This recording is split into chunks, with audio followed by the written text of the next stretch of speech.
que todo va a ser un modo de repaso.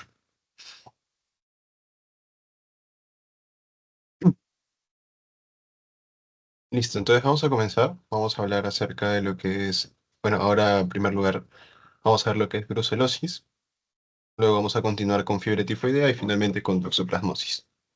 ¿Ya? Vamos a ver.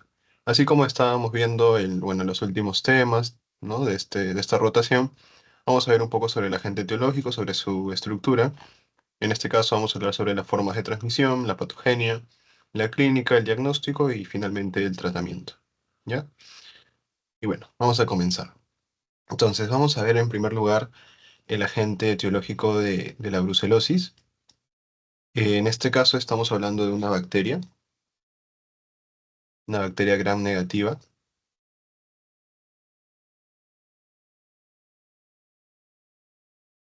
negativa, que la característica pues, de esta bacteria es que es inmóvil,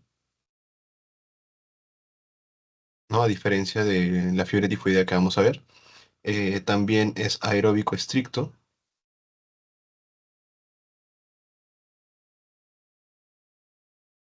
y bueno, no tiene cápsula ni esporas, ¿no? Entonces, ese es el agente etiológico de la brucelosis. Una bacteria gram negativa, que vendría a ser la brucela. Esta bacteria es inmóvil y es una aeróbica estricta. Dentro de las especies que vamos a encontrar de esta bacteria o de la brucela, son alrededor de 10 especies, ¿ya? De las cuales la más común es la brucela melitensis. Melitensis,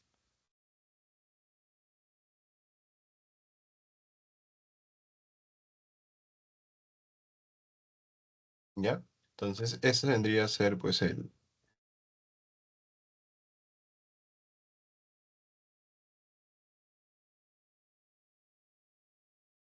eso vendría a ser pues el agente más común, ¿no? La Brucella melitensis. Pero también tenemos otras especies, como por ejemplo la Brucella abortus, la Brucella scani, la Brucella subis, ¿no?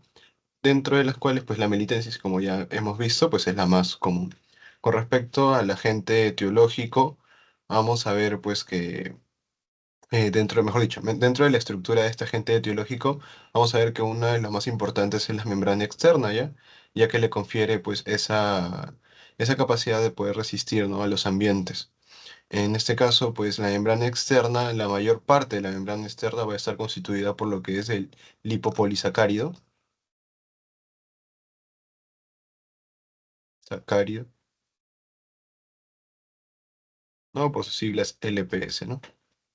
Entonces, este lipopolisacárido es importante también, ¿no? Porque este va a estar importante porque va a estar dentro de lo que es la patogenia, o sea, va a tener ciertas cadenas, ciertos antígenos que le van a conferir cierta facilidad para poder internalizarse en la célula, como vamos a ver más adelante, ¿no? Pero en este caso, pues, el lipopolisacárido va a estar compuesto por lo que es el polisacárido O, el núcleo y el lípido A. ¿Ya? Y también tenemos a los fosfolípidos, que es ya lo que completa lo que es la membrana externa. Pero la mayor parte, pues, de la membrana externa va a estar constituido por el lipopolisacárido. Entonces, eso es con respecto a una primera vista, ¿no? De la brucelosis, ¿no? Es una bacteria gram negativo que es inmóvil, aeróbico estricto y dentro de las 10 especies el más común es la Brucella melitensis. También mencionar que el lipopolisacárido puede ser de dos formas, puede ser uno liso y puede ser uno rugoso. El liso va a estar en relación con lo que es la Brucella melitensis, como ya vimos, mientras que el rugoso va a estar más en relación con lo que es la Brucella cani, ¿ya? Y esto vamos a verlo también en la patogenia un poco sobre cómo influye que el hipopolisacárido sea liso o sea rugoso. Pero acuérdate que el melitensis pues tiene el hipopolisacárido liso, ¿ya? Ahora, con respecto a las formas de transmisión, esto puede ser de dos formas. Uno, puede ser por el contacto, ¿no? El contacto directo con las secreciones de los animales enfermos, ¿no? Por ejemplo, secreciones vaginales por los fetos, etcétera. Sobre todo en quién vamos a encontrar este factor de riesgo. más que todo en las personas que se dediquen a trabajar con animales, ¿no? Por ejemplo, ganaderos, veterinarios específicos de vacas, ¿no? Ese tipo de animales de ganadería, ¿no? Entonces, esta persona, pues obviamente va a estar expuesta a poder contagiarse por estar en contacto con las secreciones, ¿no? de estos animales enfermos. Esa es una forma. Otra forma que también es frecuente es a través de la ingestión, pues, de leche y productos, o sea, derivados de los lácteos o derivados de la leche que no sean pasteurizados, o sea, alimentos no pasteurizados también van a ser una forma en la cual una persona se puede contagiar. Es decir, por el consumo de leche no pasteurizada, de queso no pasteurizado, de mantequilla, de helado, etcétera. Entonces, esas formas en la cual tú consumas esos alimentos también puedes contagiarte, ¿no? Es otra forma. Entonces, una forma es por eh, las personas que trabajan, no sé, en camales también de repente, es un factor de riesgo, ocupacional más que todo, y también a través del consumo de estos alimentos, ¿ya? Entonces, esas son las dos formas en que una persona puede contagiarse de la brucela. Ahora, con respecto a la patogenia, ¿no? Acá vamos a ver más o menos cómo es que se da este proceso de, de infección con respecto a esta bacteria. Por ejemplo, acá tenemos un macrófago, ¿no? Tenemos un macrófago. Sabemos que la brucela pues va a ingresar a lo que es a través del consumo de estos alimentos, va a llegar a lo, y luego va a ser reconocido por los macrófagos, ¿ya? En este caso, pues vamos a ver que la brucela puede ser de dos formas, de acuerdo al lipopolisacárido, como te había dicho, ¿no? Liso, en este caso smooth, o rugoso, como vemos por este lado. Si es un lipopolisacárido liso, vamos a ver que eh, esta brucela va a ingresar a través de unas balsas lipídicas que va a permitir que ingresen pues a, a la célula, ¿no? Del hospedero.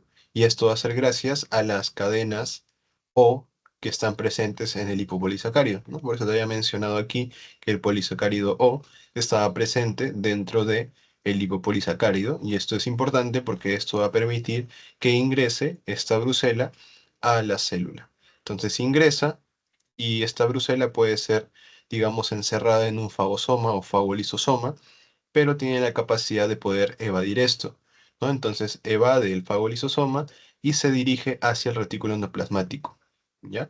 ¿Por qué hace el retículo endoplasmático? Porque ahí es donde va a llevar a cabo su replicación. Entonces, una vez que llega al retículo endoplasmático, comienza a replicarse, comienza a proliferar, por eso es que también se le denomina como nicho replicativo, y luego, una vez que se replica, se libera, ¿no? Sale de la célula y comienza a infectar otras células, ¿no? Entonces, esa vendría a ser pues la característica de las brucelas. Por otro lado, tenemos a la brucela rugosa, ¿no? O que tiene un lipopolisacárido rugoso. En este caso también va a ingresar a lo que es la célula del hospedero.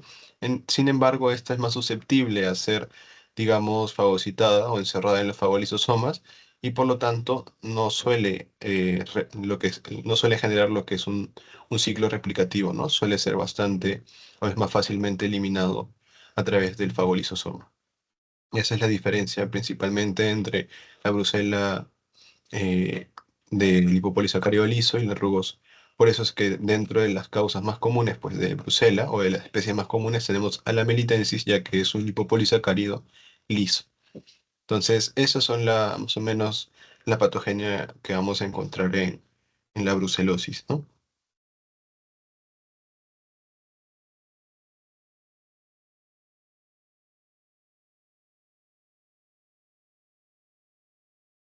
Ahora, con respecto a la clínica, vamos a ver que en cualquier etapa de la enfermedad se puede producir lo que es la fiebre. Pues está acá de rojo. La fiebre, digamos que es el síntoma más común y usualmente a veces se acompañan con lo que es malestar general, dolor de cabeza, mialgias, artralgias, pérdida de peso, dolor de espalda, etcétera, etcétera, etcétera. O sea, todas las características de una infección que, como hemos visto, es parecida en otras infecciones ¿no? Es común también en lo que es la brucelosis. O sea, lo más característico es una fiebre, dolor, malestar general, artritis, mialgias, ¿no?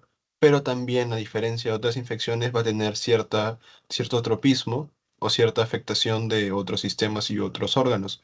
Por ejemplo, a nivel del sistema osteoarticular, ¿no? También vamos a ver que existen ciertas afectaciones. Por ejemplo, puede presentarse lo que es una artritis, ¿no? Puede ser una artritis, una espondilitis, osteomielitis incluso puede producir,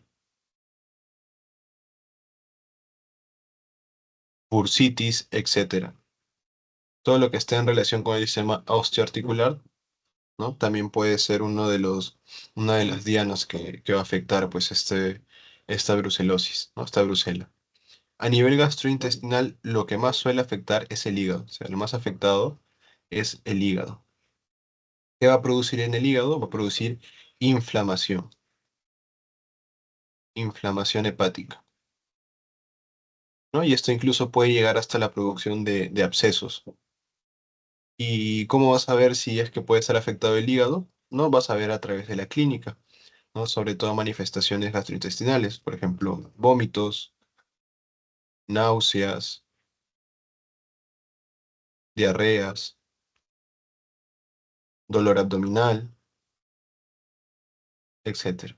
Entonces, la brucelosis también puede presentar una clínica como esta, ¿no? Vómitos, náuseas, diarreas, dolor abdominal, y suele afectar también lo que es el hígado. A nivel neurológico, esto es poco común, ¿no? A nivel neurológico no suele ser tan afectado, sin embargo, puede presentarse lo que es meningitis, meningitis y también el síndrome de Guillain-Barré, ¿ya? O sea, directamente, digamos que la brucelosis no causa lo que es el síndrome de Guillain-Barré, pero digamos que su infección está asociada al desarrollo de esta enfermedad, ¿no? Recordemos que el Guillain-Barré, pues, es una polineuropatía dismelinizante inflamatoria aguda, ¿no? La cual se caracteriza por lo que es una debilidad ascendente, ¿no? Suele comenzar en miembros inferiores y luego comienza a ascender. Dentro de las causas que se mencionan, pues el Guillain-Barré es que es autoinmunitario, es decir, que se producen anticuerpos contra lo que son las células de Schwann, es decir, contra los que produce mielina, y esto va a desencadenar pues toda esa debilidad característica. Ahora, ¿por qué se dice que la brucelosis está en relación con esto? Por lo siguiente, ¿no? En primer lugar, pues el Campylobacter jejuni suele presentarse antes del Guillain-Barré. O sea, una persona se enferma o se infecta con Campylobacter jejuni y suele luego presentar lo que es el síndrome de Guillain-Barré. O sea, hay varios estudios pues, que mencionan que puede existir una asociación, ¿no? ¿Y esto por qué? Por una reacción cruzada o un mimetismo molecular. Es decir, el Campylobacter jejuni de repente produce unos antígenos que son parecidos a los antígenos de las células de Schwann, entonces el cuerpo reconoce a las células de Schwann como si fuera el Campylobacter jejuni. Y es como que si lo quisiera, lo elimina, mejor dicho, ¿no? Y de esta manera se produce el Guillain-Barré. Lo mismo ocurre con la brucelosis. Dice que hay una asociación, ¿no? Pero en menor medida, porque el Campylobacter es lo más común. Pero en brucelosis también, ¿no? Puede presentarse antígenos que son parecidos a los de las células de Schwann. Entonces la persona que ha sido infectada con esta brucela también puede producir lo que es el síndrome de Guillain-Barré, ¿no? Entonces eso es más que todo para que también lo puedas tener en cuenta. A nivel genitourinario, más que todo lo que se va a producir es una orquitis o epididimitis.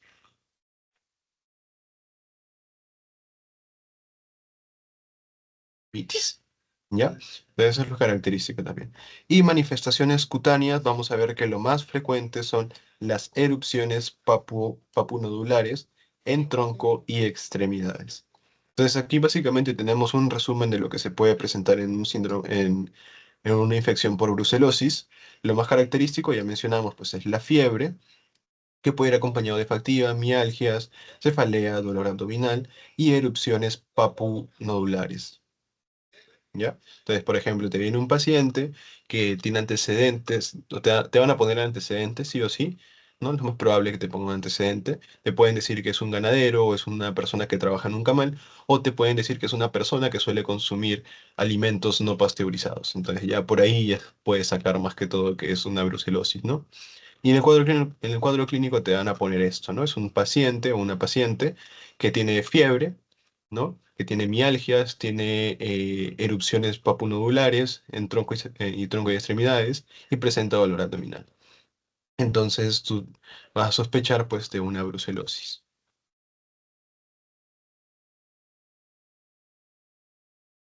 ¿Hasta ahí alguna duda?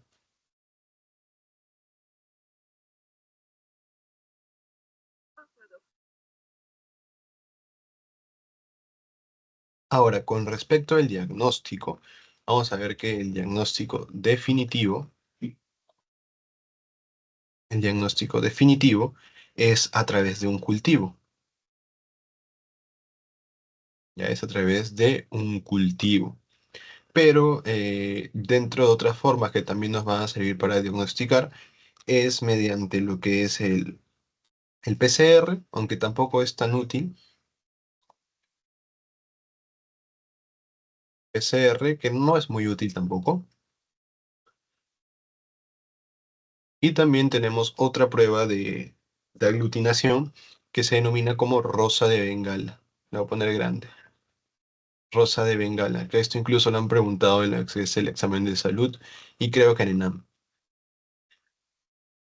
No, por ejemplo, te ponen todo un caso clínico y al final te ponen, se le hizo la prueba de Rosa de Bengala o la tinción de Rosa de Bengala y salió positivo. ¿Qué microorganismo no está relacionado con esto? Y te ponen brucelosis, tifoidea, paratifi, etcétera, etcétera. ¿No? Eso suelen preguntar bastante. Entonces acuérdate que la tinción o la prueba Rosa de Bengala va a ser, digamos, o va a permitir el diagnóstico de lo que es la brucelosis. ¿Ya? Entonces vamos a ver de qué va esta prueba. Básicamente, esta prueba de Rosa de Bengala habla tiene sus principios sobre lo que es la aglutinación. O sea, va a evaluar si es que existe una aglutinación o no.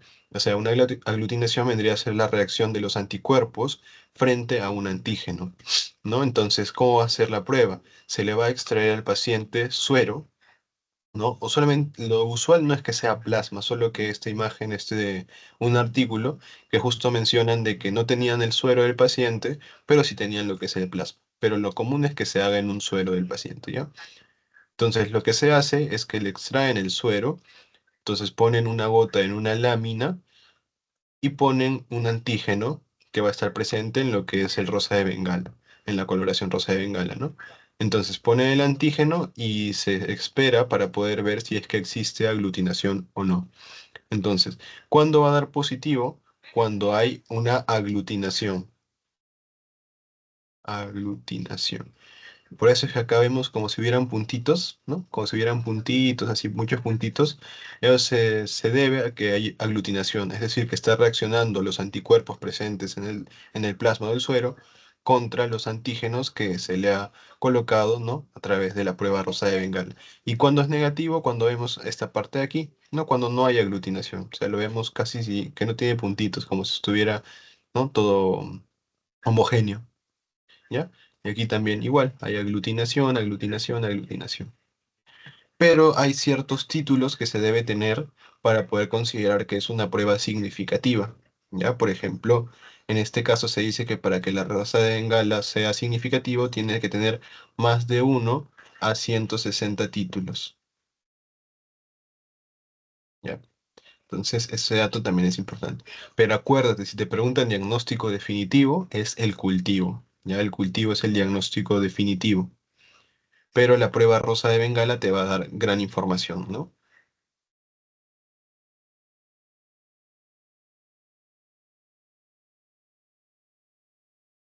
Finalmente, con respecto al tratamiento, vamos a ver que esto va a depender, pues, si estamos hablando si estamos hablando de qué grupo etario, ¿no? Por ejemplo, en pacientes menores de 8 años, ¿qué es lo que se va a dar? Se va a dar lo que es una tetraciclina más ¿Más qué? Más un aminoglucósido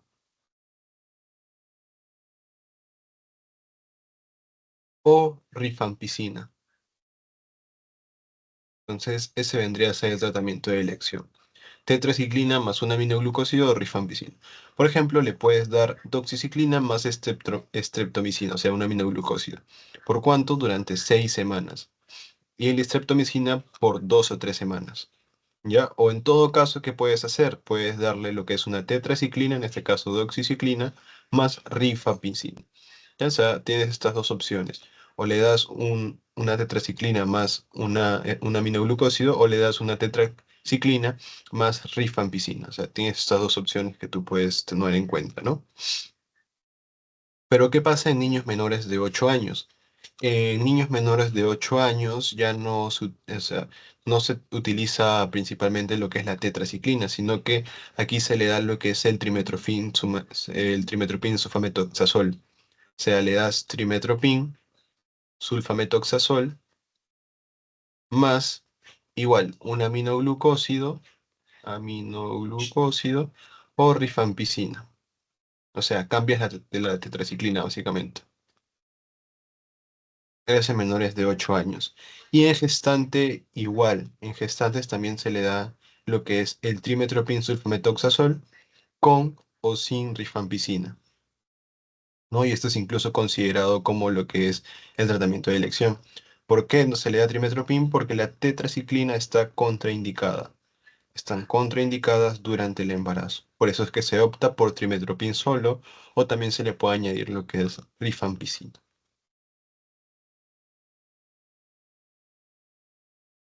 ¿Alguna pregunta hasta ahí?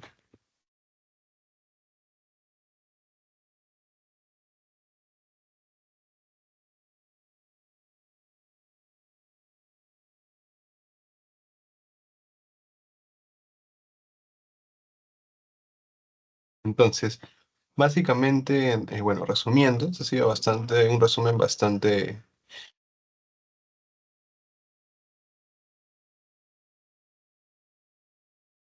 básicamente, pues el resumen que tenemos aquí, ¿no? Vamos a ver que el agente etiológico de la brucelosis son varios, ¿no? Pero el más común es la melitensis. Esta melitensis, pues, va a tener un lipopolisacárido liso y va a tener también lo que es los demás componentes pues, de la membrana externa, pero lo más común pues, es que tiene el lipopolisacárido liso.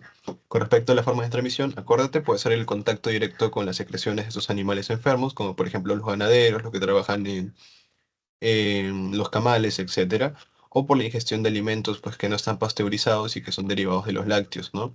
Leche, queso, huevo, mantequilla, helado, etcétera. Dentro de la patogenia, pues vamos a ver que la brucela lisa ingresa gracias a las cadenas presentes en el lipopolisacárido, ¿no? Ingresa a través de las válvulas lipídicas, evaden lo que es el fagolisosoma, se van al retículo endoplasmático donde comienzan a replicarse y luego comienzan a invadir otras células, ¿no? Con respecto a la clínica, lo más común es la fiebre, malestar general, dolor de cabeza, ¿no? También tiene otras afectaciones, puede generar problemas osteoarticulares, problemas gastrointestinales, sobre todo en el hígado. A nivel neurológico puede producir lo que es meningitis y también está asociado con lo que es el síndrome de Guillain-Barré, a nivel genitourinario orquitis o epididimitis. ¿No? Y este es el cuadro clínico característico, ¿no? Paciente con antecedentes de trabajar en un camal o paciente con antecedentes de ser ganadero, ¿no? O paciente con antecedentes que consume alimentos no pasteurizados y que presenta esta clínica, ¿no? Fatiga, fiebre, mialgias, erupciones nodulares, primero en tronco y luego extremidades, cefalea y dolor abdominal. O sea, un cuadro característico, pues, de brucelosis. Diagnóstico, acuérdate que el tratamiento definitivo es a través de cultivo, ¿no? Y el PCR, pues, no es tan útil. Sin embargo, la prueba de rosa de Bengala es bastante importante, eso también suele ser preguntado, ¿no? No solo en la facultad, sino que en de salud también lo han preguntado y en ENAM también lo han preguntado. Entonces, acá tenemos la prueba, ¿no? Da positivo cuando hay presencia de aglutinación y tiene que ser más de unos 160 títulos. Y tratamientos en general, pues es tetraciclinas más aminoglucósidos, excepto en niños, que es trimetropin, y excepto en gestantes, que también es trimetropin. ¿Ya? Entonces, esa es una forma de, de ver lo que es la brucelosis. Una forma de resumen más que todo. ¿Alguna duda? No, no, pero en la formulación de la rosa de ventana también, ¿cuál es el tipo de Per- idea? ¿Perdón? O sea, las investigaciones que se hacen en la rosa de ventana es que uno hace, es también igual para teoría de tipo de idea. Sí, creo que sí, sí. Ahorita vamos a verlo si es la misma cantidad. ¿O te han dicho algo diferente de la teoría? Sí, hasta donde tengo entendido es lo mismo. O sea, solo que cambia el nombre de la prueba, pues en tifoidea ya no se le denomina como rosa de Bengala.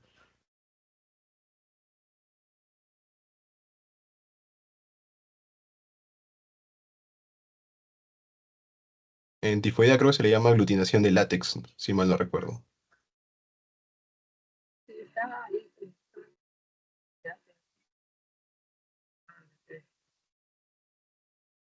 Sí, ahorita lo vamos a ver. Ya voy a compartir ahora la clase de tifoidea.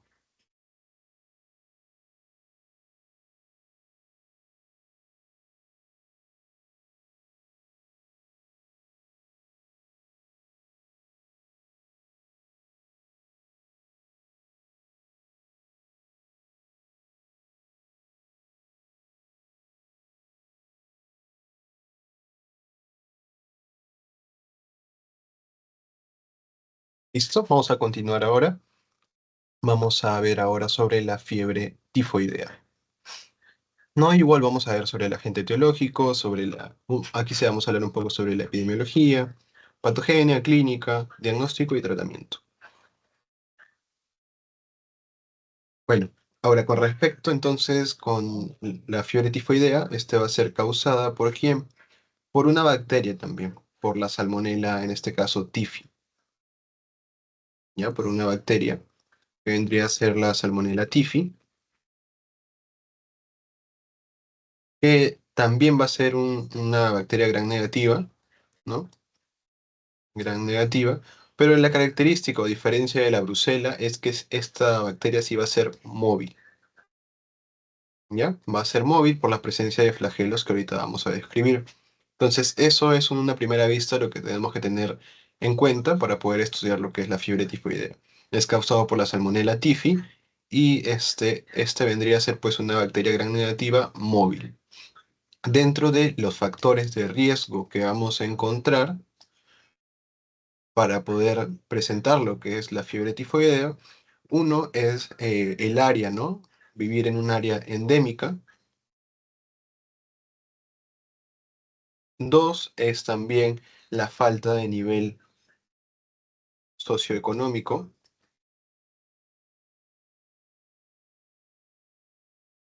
Socioeconómico. Igualmente, la deficiencia o el bajo nivel de higiene. También infecciones o enfermedades que puedan producir lo que es inmunosupresión, por ejemplo, VIH. Y enfermedades que puedan producir también lo que es acloridria, ya que vamos a ir describiendo.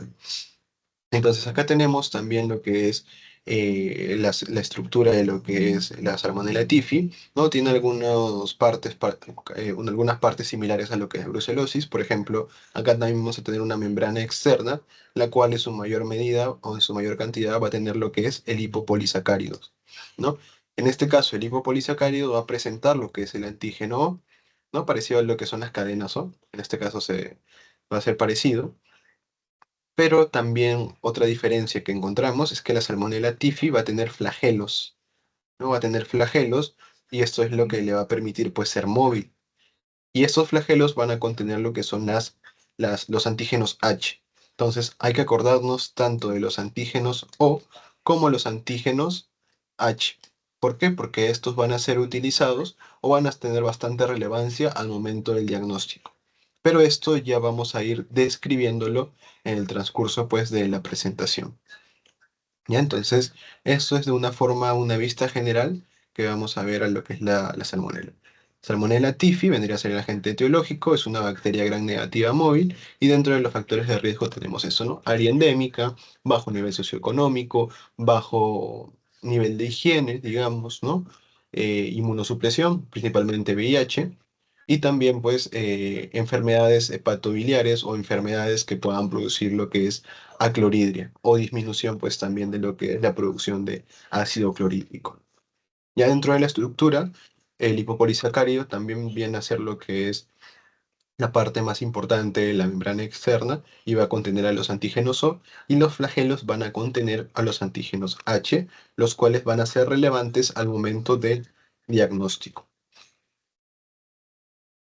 Con respecto a la epidemiología, acá tenemos un gráfico desde el 2002 al 2016, donde se evidencian los casos o los episodios registrados de fiebre tifoidea y paratifoidea en una consulta externa. ¿No? Y si nos damos cuenta, más que todo, ¿no? Los casos oscilan entre 30.000, más o menos, 30.000 y 60.000 aproximadamente. Bueno, 30.000 y 55.000 aproximadamente, ¿no? O sea, son una bastante cantidad de casos, ¿no? Entonces, si nos damos cuenta, esta infección o la fiebre tifoidea suele ser bastante frecuente. ¿Ya? ¿Y cuáles son los departamentos que presentan mayor cantidad de casos? O bueno, al menos hasta el 2016, ¿cuáles eran esos departamentos que presentaban la mayor cantidad de casos, donde se presentaba mayor número de casos? Principalmente Ayacucho, Cusco y Cajamarca. Principalmente en eso, ¿no? No quiere decir que en otras partes del Perú no se pueda presentar, ¿no? Solo que en esos departamentos se concentró la mayor cantidad de casos. Ahora, con respecto a la patogenia, ¿no? Debemos recordar primero, pues, que la transmisión,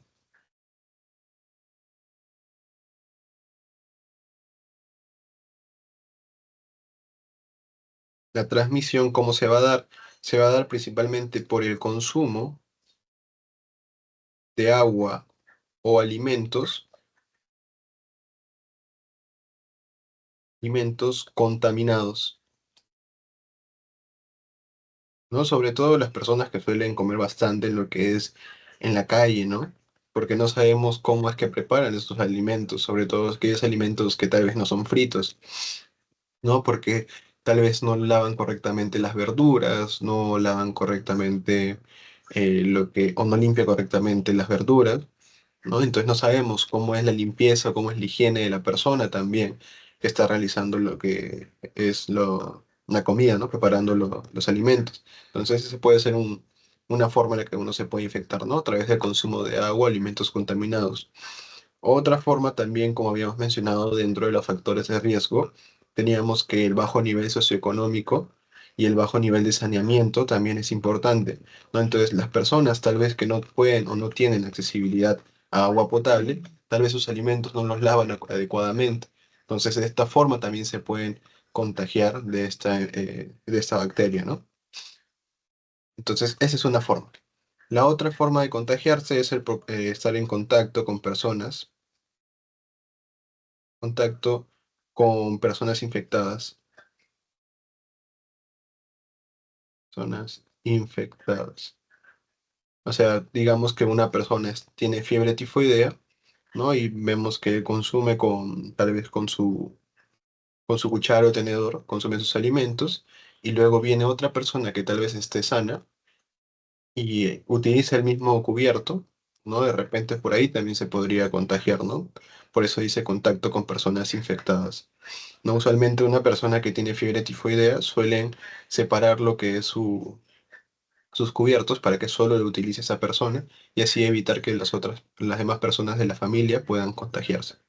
¿Ya? Esa es otra forma en que una persona puede contagiarse con perdón, con Salmonella typhi.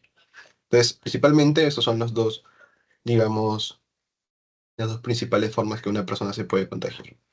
Ahora sí, con respecto a la patogenia, vamos a ver que la salmonela va a ingresar a través del consumo de agua, ¿no? O alimentos principalmente contaminados. A nivel gástrico, se dice que la salmonela puede ser eliminada por la acidez que hay a nivel del pH, ¿no? El pH gástrico por el ácido clorhídrico. Sin embargo, como había mencionado, un factor de riesgo también era las patologías que producen acloridria o fármacos que tal vez producen acloridria. Entonces, en estos casos, como hay menor cantidad o casi nada de lo que es ácido clorhídrico, ya no van a eliminar a esta bacteria y por lo tanto va a pasar, ¿no? O va a sobrevivir y va a llegar a lo que es a nivel intestinal.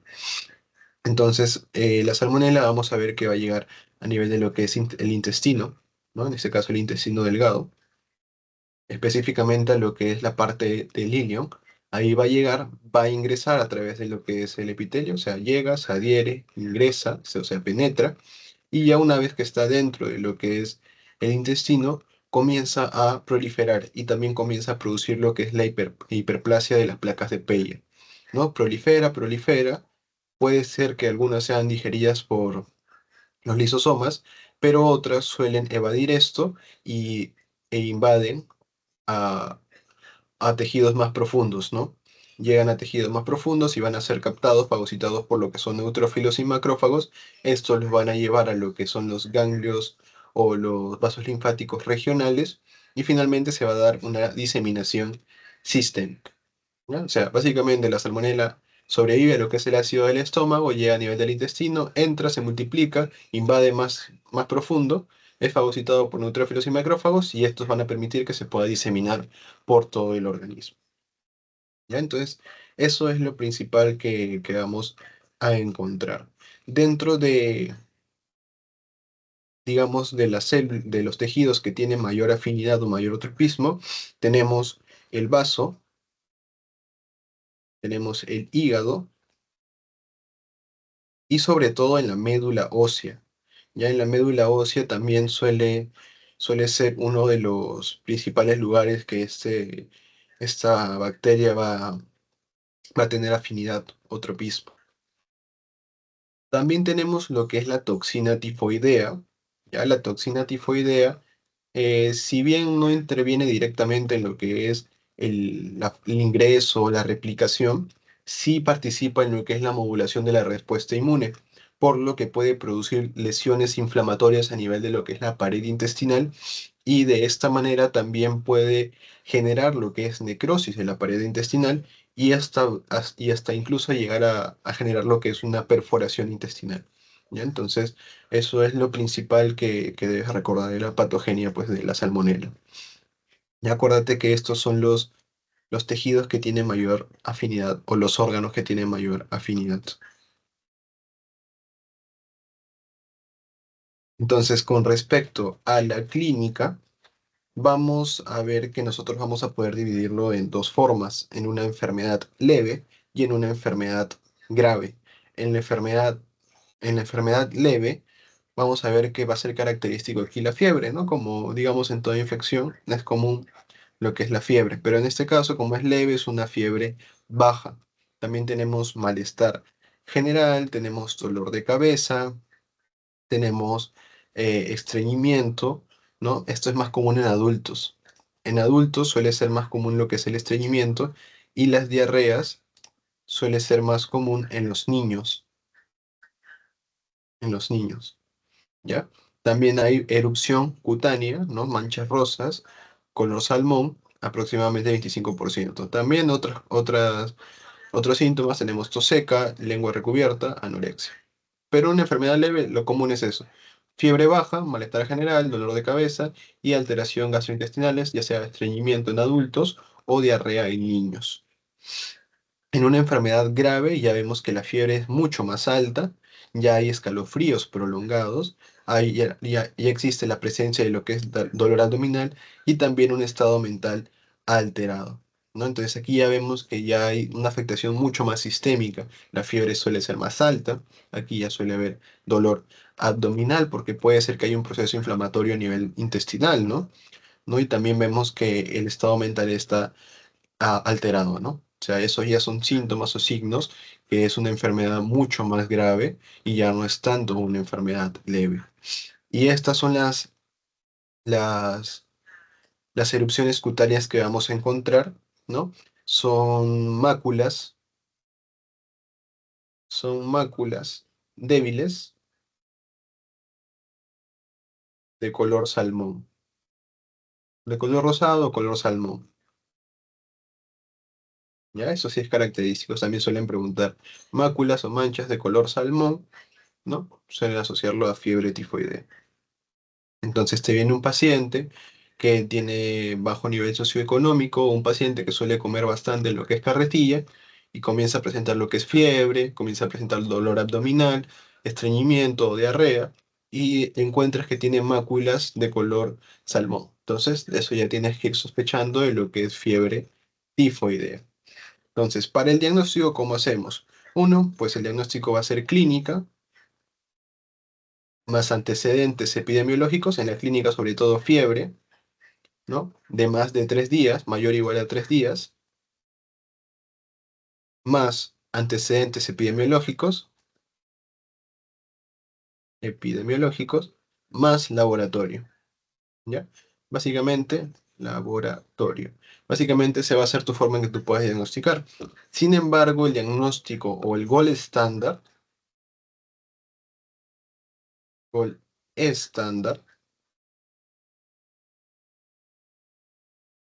vendría a ser pues el aspirado de médula ósea. ¿Por qué? Porque habíamos mencionado que uno de los tejidos o de los órganos que tenía mayor afinidad era el vaso, el hígado y también la médula ósea sobre todo. ¿Ya? Pero a un paciente que tal vez bien con solo fiebre, dolor abdominal, no le vas a hacer un aspirado de médula ósea, pues, ¿no? Esto más que todo va a estar en pacientes que tienen alta sospecha de fiebre tifoidea, sin embargo, los laboratorios anteriores o los exámenes anteriores dan positivo, ¿ya? O que tenga un antecedente epidemiológico o que tenga un familiar que haya estado infectado, ¿no? Entonces, esto más que todo se reserva a esos tipos de pacientes, o en pacientes inmunocomprometidos de repente, ¿no? Pero no es que a todo paciente que presente fiebre, dolor abdominal, diarrea y máculas le vas a hacer un aspirado de médula ósea, pues, ¿no? Hasta ahí todo claro.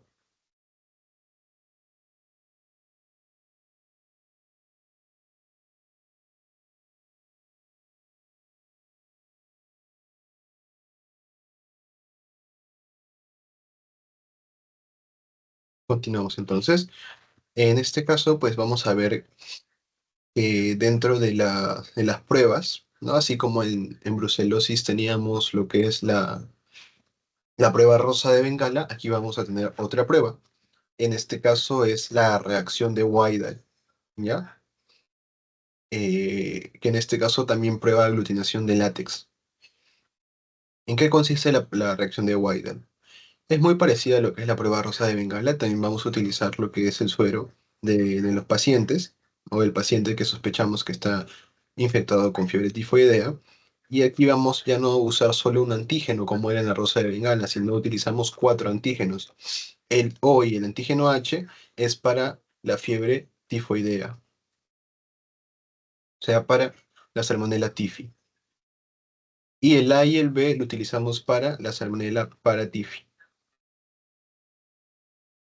¿ya? Para tifi, creo que se escribe así, ¿ya? Pero se entiende, pues el OH es para el tifi y el AB para el paratifi, ¿ya? Entonces, igual hacemos nuestras diluciones, 80 microlitros, 40 microlitros, 20 microlitros, 10 microlitros, 5 microlitros. Y en cada uno vas a poner una gota del suero, una gota del suero, una gota del suero, una gota y así sucesivamente, ¿no? Entonces, vas a poner una gota en cada una de las diluciones y vas a colocar también lo que es el antígeno. En este caso, el antígeno O, ¿no? Y vas a ver si es que existe aglutinación, ¿no? Antígeno H, antígeno A y antígeno B. Entonces, por ejemplo, tiene aglutinación positiva o da positivo para el antígeno O, para el antígeno H. Entonces, estás hablando de que es una infección por tifi. O si da positivo a la y al B, entonces estás más que todo sospechando de lo que es para tifi. ¿Ya? Entonces, eso es más que todo para lo que nos sirve es la reacción de Wida, para ver la aglutinación de acuerdo al antígeno que se está evaluando, ¿ya? Pero en este caso, como habíamos mencionado en la rosa de Bengala, también tiene que tener cierto número de títulos. En este caso, igual, para considerarlo significativo, en el caso de Tifi, tiene que ser mayor o igual a 160 diluciones, ¿ya? 160 diluciones. Pero para el para Tifi, basta con 80 diluciones.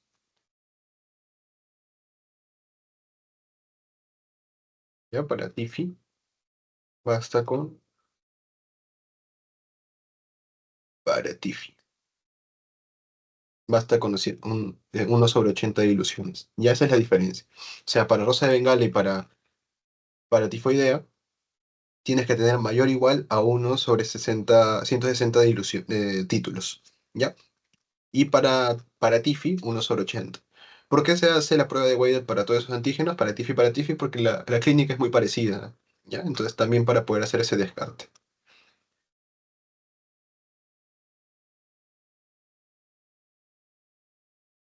Por otro lado, también esta reacción de Weyder nos permite evaluar si estamos hablando de un proceso infeccioso reciente o de un proceso infeccioso pasado. ¿Por qué? Porque el antígeno O va a reaccionar frente a lo que es la IgM, ¿no? Mientras que el antígeno H está más relacionado o reacciona más con lo que es el antígeno IgG. Por lo tanto, si yo tengo una reacción de aglutinación para el O y para el H, pero tengo mayor número de títulos para el O, esto quiere decir que es un proceso reciente, ¿ya? Porque reacciona a lo que es la IgM. Mientras que si yo tengo un aumento de títulos o mayor aglutinación en antígeno H, entonces este es un proceso pasado. ¿Por qué? Porque este reacciona al antígeno IgG. Entonces, para eso también nos permite utilizar lo que es la prueba de Wilder, ¿ya? Entonces, la prueba de Wilder, la prueba de aglutinación. Para Salmonella Tifi, reacciona a partir de 1 sobre 160 y para Tifi, reacciona a partir de 1 sobre 80. Básicamente eso es lo que vamos a ver pues para el diagnóstico. Pero acuérdate que el gol estándar, si te preguntan, el gol estándar es el aspirado de médula ósea.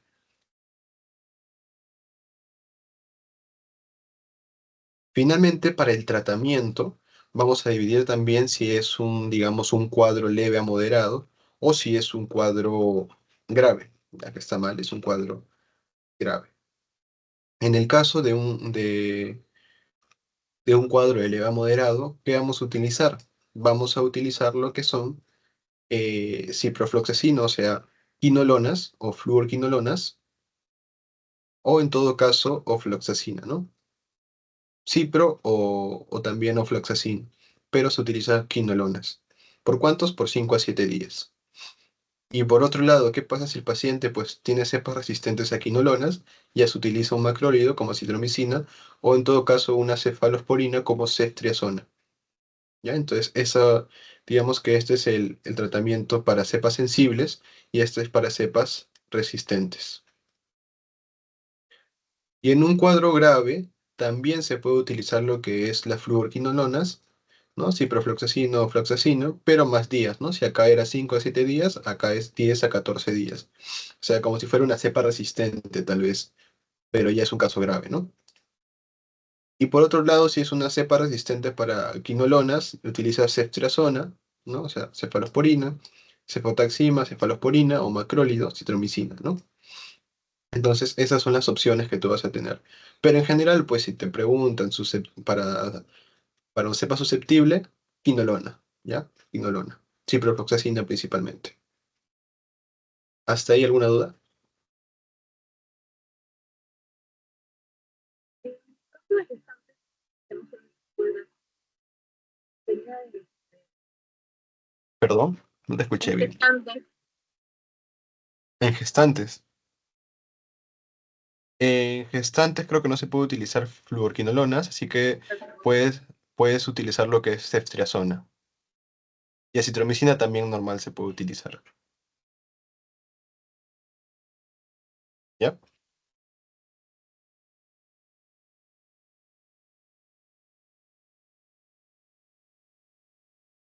¿Otra duda que tengas?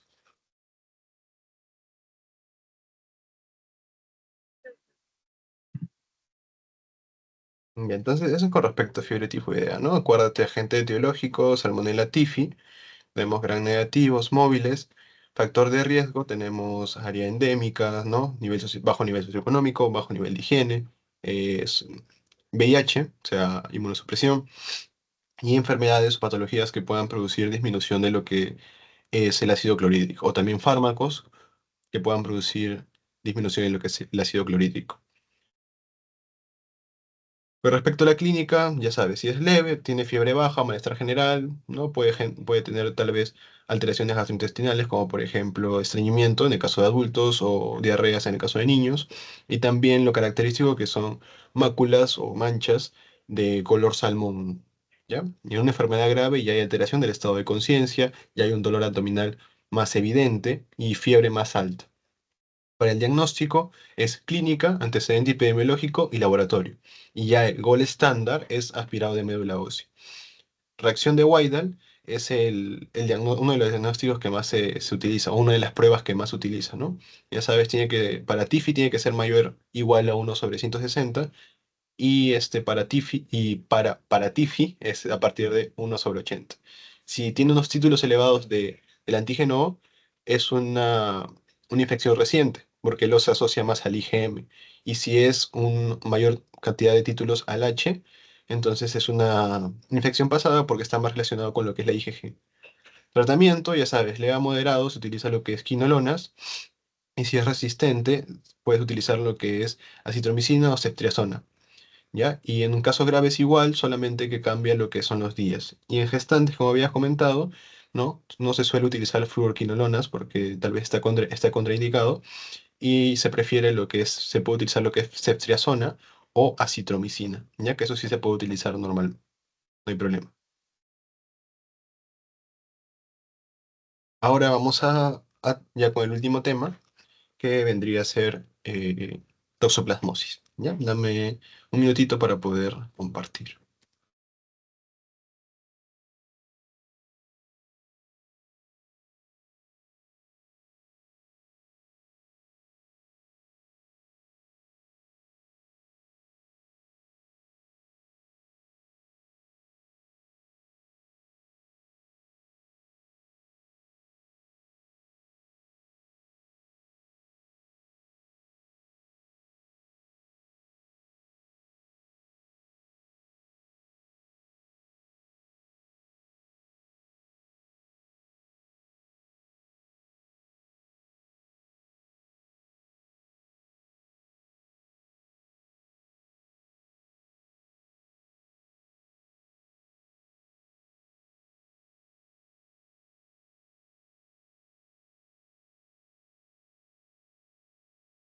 Listo, entonces ya para terminar con la clase del día de hoy, vamos a hablar acerca de toxoplasmosis, ¿no? Esto ya lo hemos visto un poco en la parte de lo que es infecciones oportunistas en pacientes con VIH, pero ahora vamos a hablarlo, ¿no? Más directamente sobre el tema.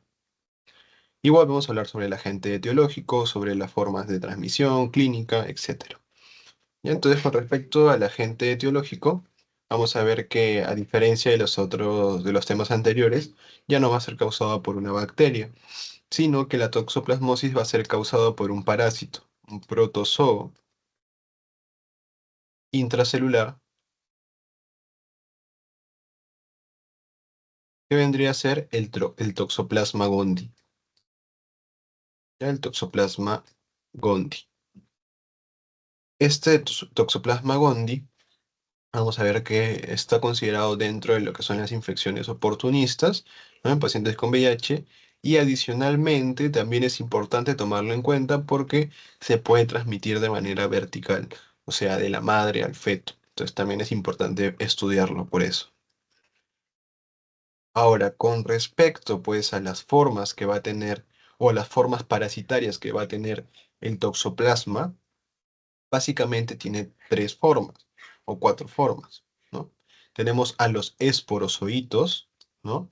Tenemos a los taquizoitos o también llamados trofozoitos y también tenemos a los bradizoitos.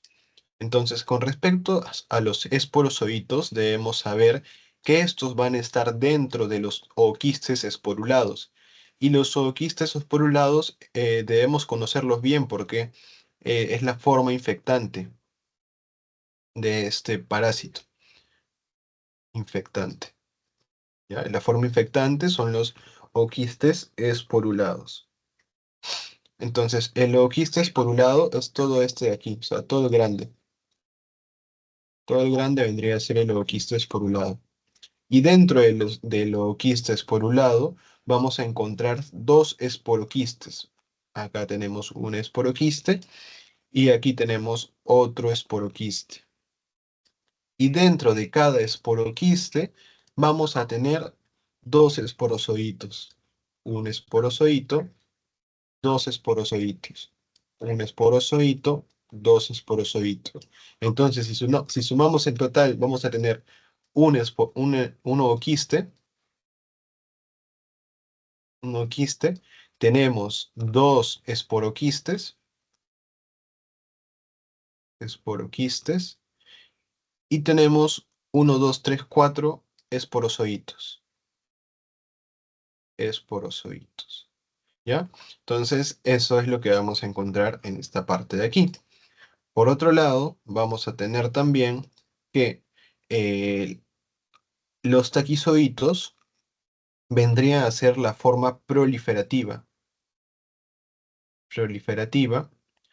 o la forma de reproducción rápida.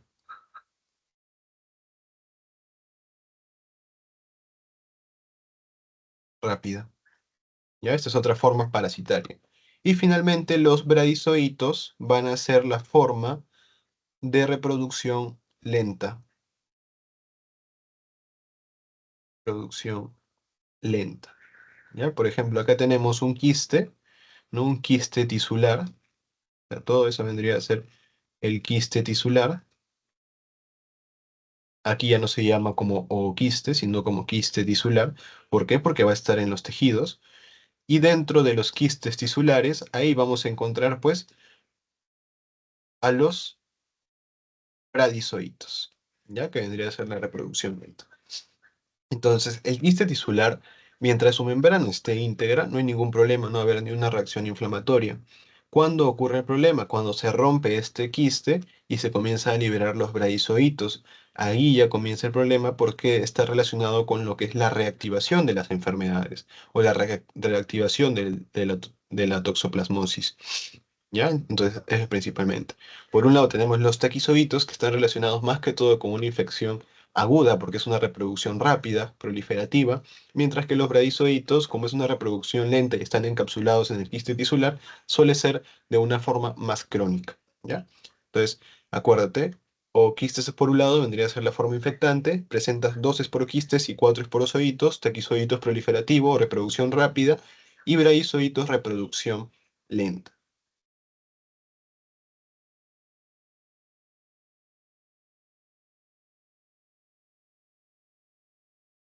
Entonces, las formas de transmisión. No, acá tenemos al huésped definitivo, que vendría a ser el gato, ¿no? El gato vendría a ser el huésped definitivo. Y los otros huéspedes intermediarios o intermedios vendrían a ser, pues, los pájaros de repente, los roedores, las ovejas, los chanchitos y los seres humanos también. ¿Ya? Entonces, el gato va a eliminar los zooquistes esporulados a través de qué? De las heces del gato. ¿Ya? Entonces, ¿cómo se puede contagiar la persona? Uno es a través del consumo de carne contaminada. Es decir, viene la ovejita, viene el cerdito, come lo que son los heces de repente y va a consumir lo que son los zooquistes esporulados. Entonces se enferman y la persona que consuma estos alimentos contaminados puede infectarse, ¿ya? Esa es una forma.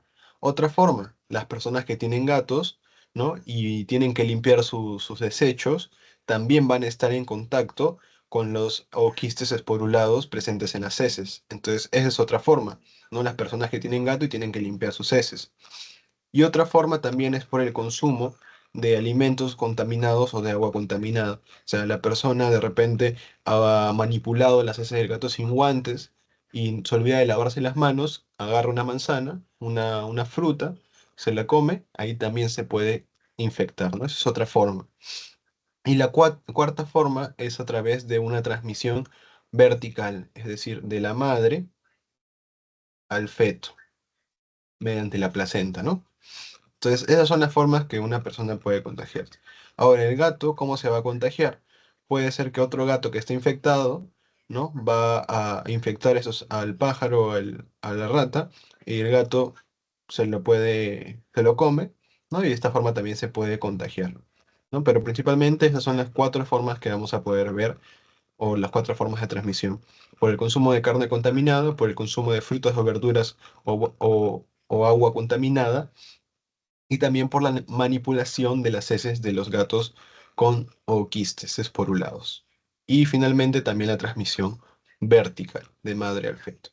¿Ya? Entonces, esas son las formas en que una persona puede contagiarse, ¿no? Sobre todo también personas que están inmunocomprometidas, pacientes con VIH, son mucho más susceptibles a poder desencadenar pues esta infección. Con respecto al ciclo de vida, sabemos, ¿no?, que el gato es el hospedero definitivo. El ser humano y los otros animales vendrían a ser, pues, el hospedero intermedio o intermediario. Entonces, ¿cómo se va a contagiar? El gato, ¿no?, se va a contagiar, por ejemplo, por el consumo de ooquistes esporulados, ¿no? Acá tenemos un ooquiste, tenemos dos esporoquistes y tenemos cuatro esporozoitos. Entonces, el gato consume estos ooquistes esporulados y vamos a ver que llegan a nivel de lo que es el intestino, a nivel de lo que es el intestino, específicamente el ilion, vamos a ver que penetran el intestino y dentro del intestino liberan a los esporozoitos, ¿ya? O sea, el gato consume, pasa a lo que es el estómago, llega al intestino, el ooquiste penetra el intestino y una vez dentro del intestino libera a los esporozoitos. ¿Ya? Estos esporozoitos dentro del intestino comienzan a multiplicarse, comienzan a proliferar y van a dar lo que son las esquizogonias. Esquizogonias. Esquizogonias. Y a partir de las esquizogonias va a dar unos gametocitos, ¿no? Como habíamos visto, si no me equivoco, en la parte de malaria, era muy parecido. Ahí también teníamos gametocitos femeninos que vendrían a ser los microgametocitos, perdón, macrogametocitos, macrogametocitos, y tenemos a los gametocitos masculinos o microgametocitos,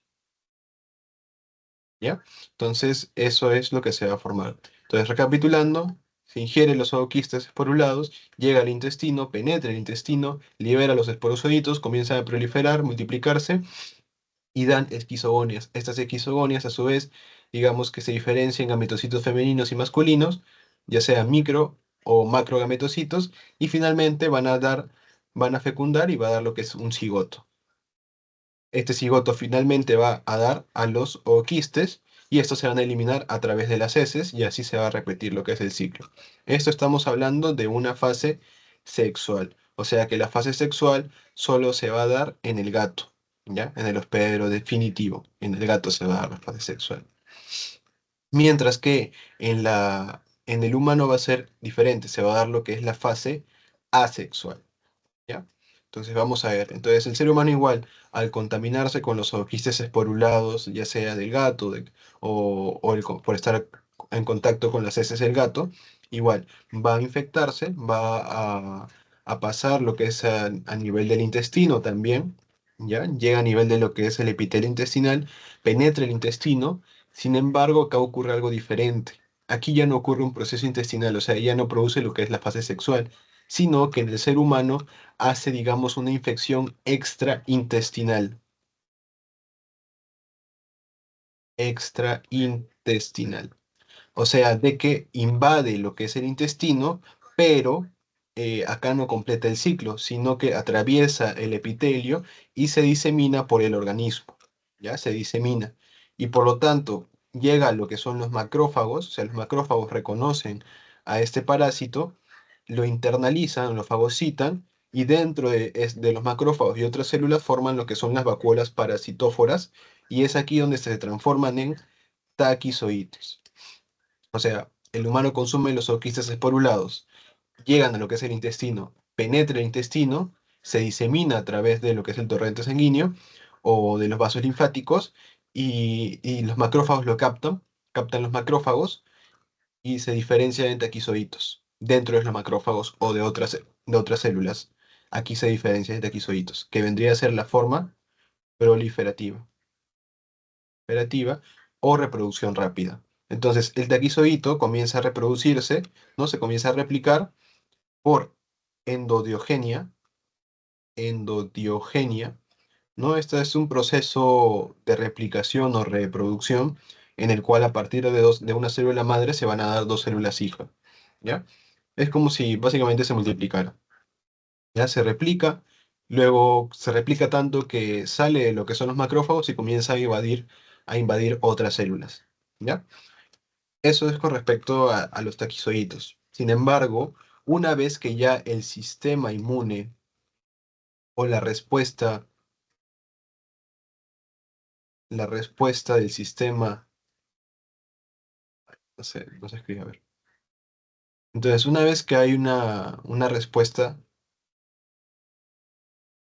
inmune, o sea, reacciona el organismo frente a estos parásitos, ya los, este, los bradizoitos comienzan a aparecer, pero a través de los quistes tisulares.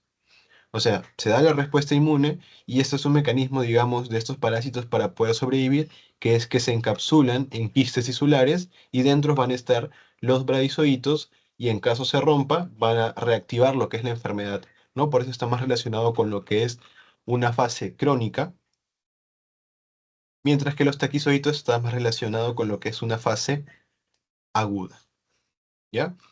Y eso es básicamente lo que es el ciclo de vida, pues, del el Toxoplasma gondii. ¿Alguna duda?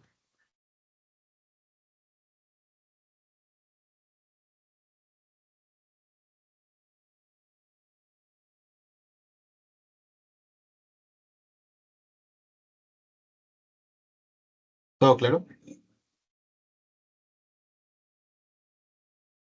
Todo está claro, pero no. Ya, seguimos.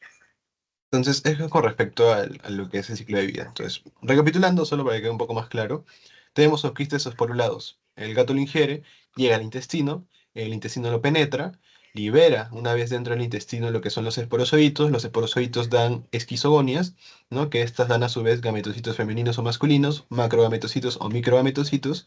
Estos se fecundan y dan un cigoto, formando finalmente nuevamente los oquistes esporulados que se liberan a través de las heces del gato. Eso es con respecto al gato que da la fase sexual. En el ser humano, igual, también va a haber un, un consumo de lo que son los quistes esporulados, pero estos también van a llegar a nivel de lo que es el intestino, penetran, pero se van a zonas más profundas, a tejidos más profundos, y va una infección o una invasión extraintestinal, ¿no? Va a ser captado por los macrófagos, donde dentro de los macrófagos van a proliferar y se van a diferenciar en lo que son taquizoitos. Los taquizoitos se reproducen o se replican por endodiogenia y van a infectar otras células. Entonces, como ya hay un aumento de la parasitemia, se da lo que es la respuesta inmune y los bradizoitos se van a alojar en los quistes tisulares, ¿no? Que vendría a ser la reproducción lenta. Ahora, con respecto a la clínica, vamos a verlo de tres formas. Uno, en el paciente, digamos, en el recién nacido, es decir, que sea una infección congénita. Otro, en pacientes inmunocompetentes. Y en tercer lugar, en pacientes inmunocomprometidos. Entonces, en pacientes por transmisión congénita, aquí vamos a ver que hay tétrada, denominada como tétrada de Sabin.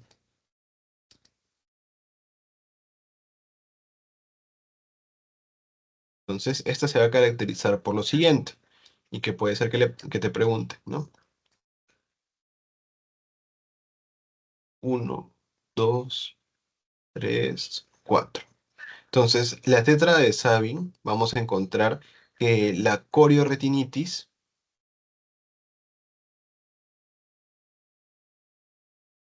es lo más frecuente, ¿ya? Frecuente. pero también va a estar asociado lo que es hidrocefalia, calcificaciones intracraneales, calcificaciones intracraneales y convulsiones. ¿No? Como vemos acá, hidrocefalia en el 50%, corioretinitis el más frecuente, 90%, convulsiones 25-50%, calcificaciones craneales 60%. Entonces, como estos son los síntomas o síntomas y signos que más se repiten, entonces esto se ha denominado como la tétrada de Sabin. Es decir, que si tienes un paciente un recién nacido que presenta corioretinitis, hidrocefalia, calcificaciones intracraneales e hidrocefalia, entonces ya tienes que sospechar de una toxoplasmosis congénita. Y eso es lo más característico. Y bueno, que tenemos otros síntomas y signos que también se pueden presentar, como por ejemplo cataratas, microftalmia, ¿no? Miocarditis, neumonitis, esplenomegalia, púrpura, hepatomegalia, ictericia.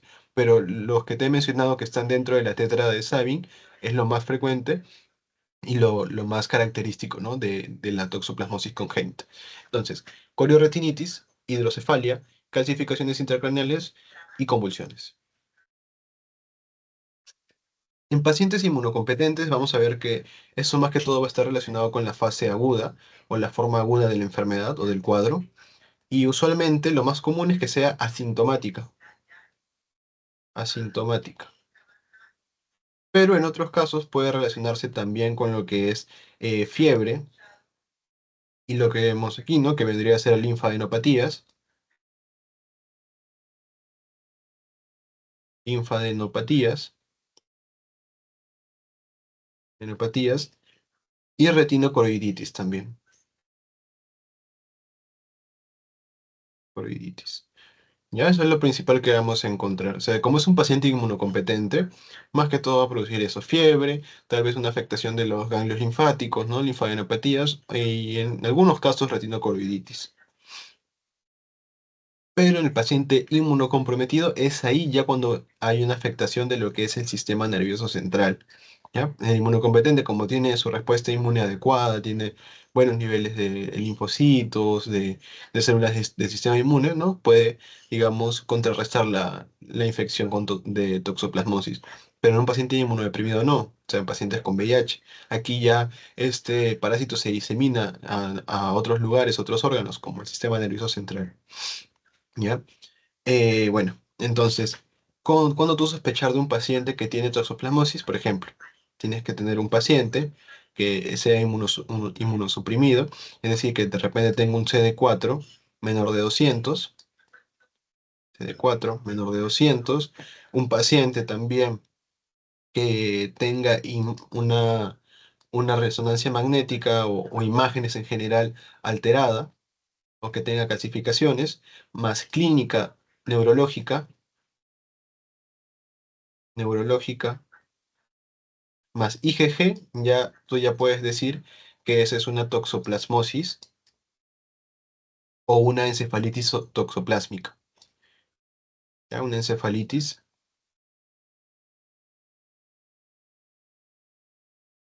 toxoplásmica.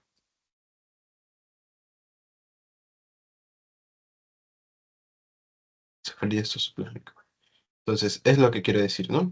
Entonces, paciente inmunocomprometido, VIH, más clínica neurológica, más IgG positivo, más imágenes, tú ya puedes decir que eso es una encefalitis toxoplásmica. Entonces acá tenemos las imágenes que ya habíamos visto también en la parte de VIH, tenemos calcificaciones intracraneales, que en este caso, ¿cuál era la característica, si te acuerdas? Tenía un realce ¿en qué forma? Forma de niño. Anillo, muy bien, ¿no? Un realce en forma de anillo, que eso es característico de la toxoplasma. Entonces, si es un paciente con VIH, tiene CD4 menos de 200, tiene clínica neurológica, ¿no? Clínica de focalización, tiene un IgG positivo y tiene una imagen con una calcificación intracraneal con realce en anillo, ya de frente de encefalitis toxoplásmica, ¿no?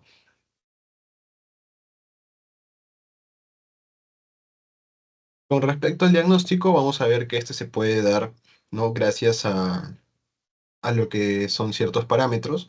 En este caso acá tenemos una guía, ¿no? Una guía de serología de toxoplasmosis durante el embarazo. Esto acá menciona el embarazo, pero también puede ser, digamos, utilizado para pacientes no gestantes, ¿no?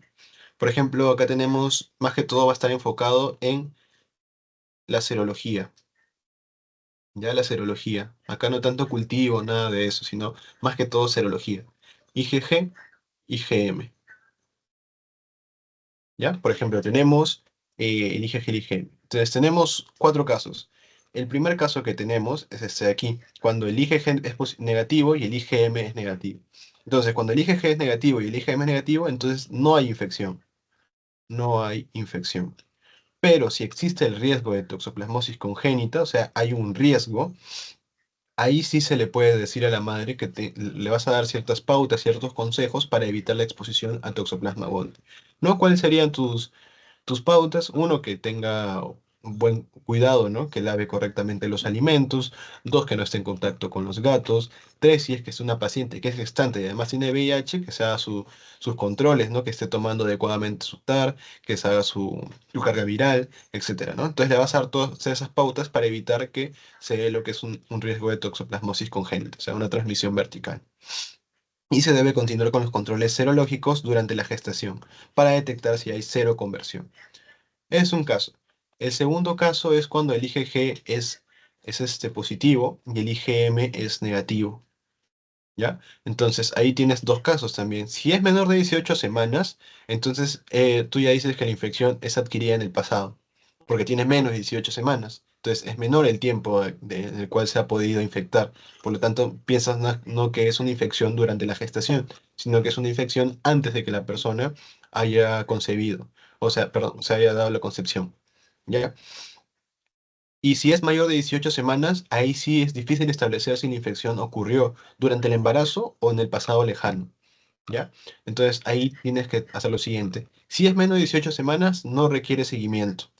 Pero si es más de 18 semanas, ahí sí tienes que tratar de obtener resultados de serologías pasadas o serologías previas para ver si efectivamente la infección ha sido en el pasado lejano, ¿no? O en todo caso, si la infección tal vez es durante la gestación. Ese es el segundo caso. El tercer caso es cuando el IgG es negativo y el IgM es positivo. Entonces, si bien sabemos, usualmente cuando habíamos estudiado en la parte de inmunología, ¿no? Los inmunoglobulinas o anticuerpos IgM suelen aparecer de forma más temprana, ¿verdad? Suelen aparecer antes de lo que es la IgG y usualmente se asocia a una fase aguda de una enfermedad o de una infección. Y la IgG se suele afectar o suelen aparecer de forma más tardía y se asocia más que todo a una infección crónica. Sin embargo, en toxoplasmosis, vamos a ver que la IgM puede estar, digamos, elevada durante meses e incluso hasta más de un año, ¿ya? Por eso es difícil evidenciar si es que es verdaderamente es un proceso agudo o es un proceso crónico. Por eso es que si tienes IgM positivo, no dices de frente que es un proceso agudo, ¿ya? Porque este puede estar elevado en meses a años. Eso en el caso de toxoplasmosis. Porque vemos que en otros casos, como es COVID, ahí sí está más relacionado con una fase aguda, ¿no? Bueno, dentro de la fase crónica, pero de una forma más temprana. Entonces, eso es con respecto a la IgM. Por eso, si sale IgM positivo e IgG negativo, tienes que volver a repetir la prueba, a volver a repetir lo que es la serología. Entonces, repites en 15 días o 3 a 4 semanas, dependiendo lo que mencione la norma. Y si te da IgG negativo e IgM positivo, entonces el resultado del test IgM no tiene relevancia clínica. Y el manejo es el mismo que el IgG negativo e IgM negativo. O sea, le das pautas para que se evite el riesgo de exposición al toxoplasma. Pero ¿qué pasa si es IgG positivo e IgM positivo? Entonces ahí hay cero conversión. Cero conversión. Es decir, que antes el IgG estaba negativo, pero ahora se ha convertido en positivo. O sea, hay una cero conversión. Por lo tanto, si hay una cero conversión, es importante esa palabrita, si hay cero conversión, entonces la infección ocurrió durante el embarazo y por lo tanto el feto está en riesgo de tener toxoplasmosis congénita. Para eso ya se le evalúa, no con PCR, con ecografía, pero bueno, eso ya no es tema que nos compete en la clase de hoy. Es el tercer caso. Y el cuarto caso es cuando tenemos el IgG positivo y el IgM positivo también. Entonces, si es IgG positivo, IgM positivo, entonces tú no sabes si es un proceso agudo, tal vez un proceso crónico. Por lo tanto, tú haces un test de avidez, ¿ya? Un test de avidez para toxoplasmosis para poder establecer el momento de la infección. Y como aquí te mencionaba, las IgM pueden permanecer más de un año desde el comienzo de la infección, ¿no? Por eso te decía que si es IgM positivo, no puedes decir que es un proceso simplemente agudo, ¿no? O crónico de repente. Entonces, ¿el test de avidez qué es? El test de avidez te evalúa, digamos, la fuerza de unión, digamos, la fuerza de unión entre anticuerpo y el antígeno, ¿ya? En el anticuerpo y el antígeno, o sea, te evalúa lo que es la fuerza de unión entre estos dos. Entonces, si tienes un test de avidez aumentado, o un test de avidez aumentado, o la avidez está aumentada, entonces tú dices que es un proceso agudo o crónico. Entonces, si es una avidez aumentada, dices que es un proceso agudo. Perdón, crónico. ¿Ya? Crónico. Y si dices que la avidez está disminuida, avidez, entonces tú dices que es un proceso agudo. ¿Ya? ¿Por qué? Porque la avidez es la fuerza de unión. Por lo tanto, si está más unido el anticuerpo y el antígeno, quiere decir que ha pasado mayor cantidad de tiempo, por lo tanto hay una mejor memoria, una mejor respuesta inmune. Entonces ha pasado más tiempo porque la fuerza está más unida. ¿Ya? Por lo tanto es un proceso crónico. Mientras que el test de avidez, si está disminuido, quiere decir que no hay una respuesta inmune, digamos, tan profusa, tan selectiva. Entonces, por eso es más débil la unión entre el anticuerpo y el antígeno. Entonces, es un proceso agudo. ¿Ya? ¿Se entendió esa parte?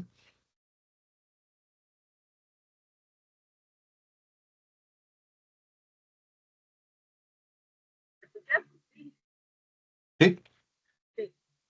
Ya. Entonces, eso es básicamente para el diagnóstico, ¿no? El diagnóstico básicamente es serología, IgM, IgG. Y acá tenemos un resumen de lo que estábamos mencionando, ¿no? Tenemos que para la madre, o sea, prenatal, se utilizan los anticuerpos IgM, IgG, IgA. Ya el IgM, como te dije, tiene poco valor para determinar una infección aguda, ya que los títulos pueden persistir más de un año. ¿Ya?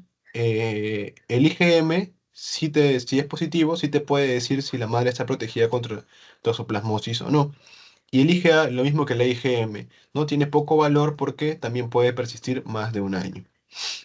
El test de avidez básicamente es lo que te va a permitir definir si es un proceso agudo o crónico, o es una infección reciente o una infección pasada. Si tiene alta avidez, ya te dije que la infección es una infección eh, más crónica, más de 3 a 4 meses. Y si tiene baja avidez, es menos de 4 o 5 a 4 meses. Es una infección reciente. O sea, básicamente lo que nos va a permitir determinar si es agudo o crónico es un test de avidez. Ya y en el feto se suele utilizar pruebas moleculares, PCR en líquido amniótico. Y al momento de nacimiento, al recién nacido, ahí sí ya se le puede hacer serología y aparte también se le puede hacer pruebas moleculares, ¿no? Pero eso ya no es parte del tema, eso ya lo vas a estudiar seguramente en la parte de pediatría. Entonces, básicamente para el diagnóstico tenemos que tener una conversión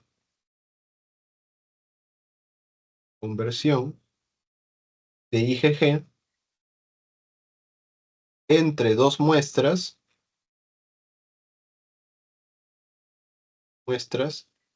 separadas por 2 o 3 a 4 semanas. Y con esto ya puedes confirmar el diagnóstico, ¿no? Entonces, una prueba o una medición de IgG en dos pruebas separadas con una presencia de cero conversión, eso te hace el diagnóstico de toxoplasmosis. O sea, como habíamos puesto en el caso, si yo tengo IgG negativo y luego de 2 o 3 semanas vuelvo a tomarle el IgG y ahora sale positivo, eso quiere decir que hubo cero conversión. Por lo tanto, positivo para lo que es toxoplasmosis. Finalmente tenemos el tratamiento. Ya el tratamiento de elección vendría a ser esto, vendría a ser pirimetamina más sulfadiazina, aproximadamente durante un año, por un año. Ya ese es el tratamiento de elección.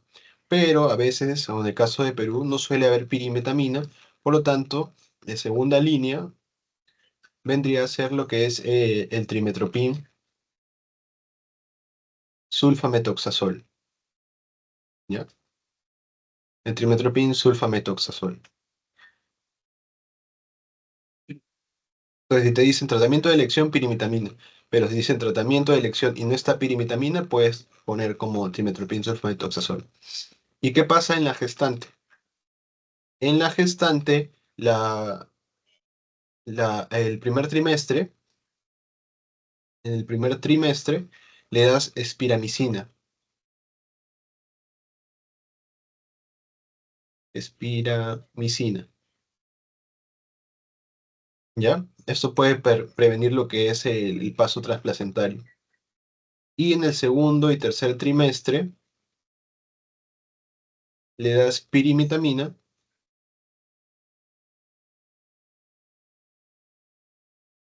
más sulfadiazina. Y obviamente el tratamiento lo vas a dar en la fase, en las formas agudas y en las formas recidivantes, ¿no? En las recidivas. O más que todo en esta, en la forma crónica no se da tratamiento. Crónica no se da tratamiento.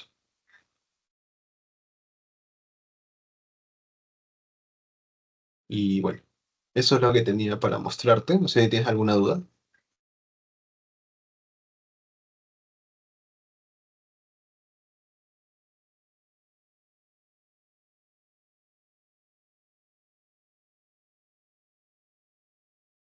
¿Alguna duda? No, más que nada todo claro.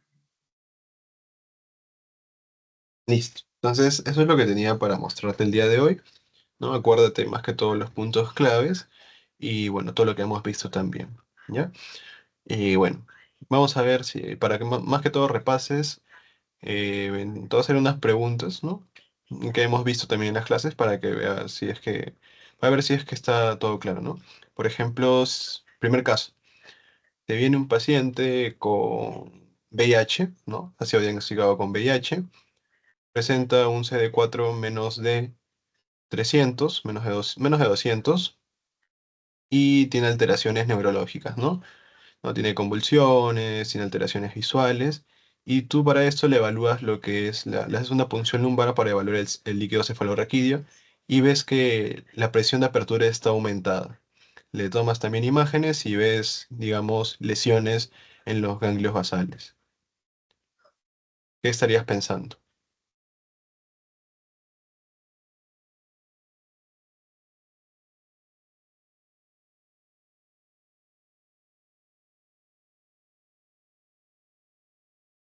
Acuérdate que tiene presión de apertura aumentada, más de 20 centímetros de agua. ¿Qué infección oportunista se te viene a la mente?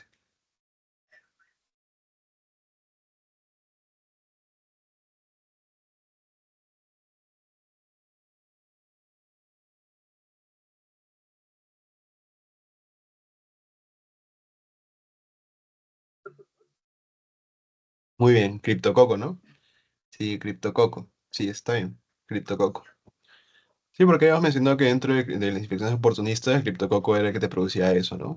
Un aumento de lo que es la presión de apertura, sobre todo. Ya, otro caso. Tienes un paciente igual mismo, no tiene VIH, tiene C4 menos de 200, pero este paciente tiene tos, tiene disnea, tiene dolor torácico. Entonces le haces una radiografía de tórax y ves un patrón retículo intersticial bilateral difuso y también ves que el DHL está aumentado. ¿De qué sospecharías?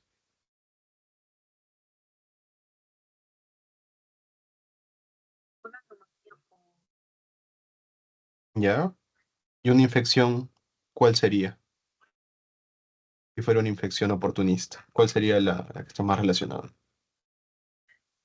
la de cirugía. Muy bien, una neumocistis Girovechi, ¿no? Sí, está bien. Y ya la última, ya para que puedas ir a repasar. em, Paciente que tiene alteraciones neurológicas, ¿no? Tiene alteraciones neurológicas y tiene un CD4 menos de 200. Y a nivel de los exámenes de imágenes, ves una lesión intracraneal con realce en anillo. Toxoplasmosis. Muy bien, ¿no? Así parecido te van a preguntar en el examen, ¿no? Recuerda también rosa de Bengala, ya sabes, brucelosis, test de Widal, tifoidea, y toxoplasmosis IgG, cero conversión. ¿Ya? Eso sería todo por mi parte. No sé si tienes alguna duda.